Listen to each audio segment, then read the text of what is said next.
sevmekten başka hiçbir şey yapmadım bugün. En konuşan telefonlarım boş ver, bakmadım bugün. Ne gazete okudum ne de bir haber derdi yasakladım bugün. Kaç öpücük olmuş inanamazsın, aşkın hesapladım bugün. Dün geceyle tam 3 ay bugün. Dün geceyle tam 3 ay bugün. Ben dünyanın en büyük aşığı olabilirim. Ben koynumda 100 sene 1000 sene durabilirim.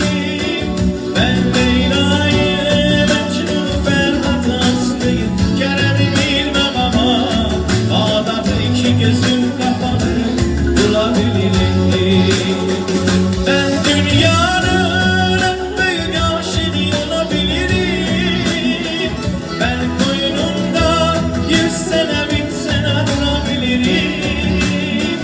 Ben Leyla'yı, Mecnun'u, Ferhat'ı, Aslı'yı, Kerem'i bilmem ama Bağdat'ı iki gözüm kapalı bulabilirim. Bağdat'ı iki gözüm kapalı bulabilirim. Bağdat'ı iki gözüm kapalı bulabilirim.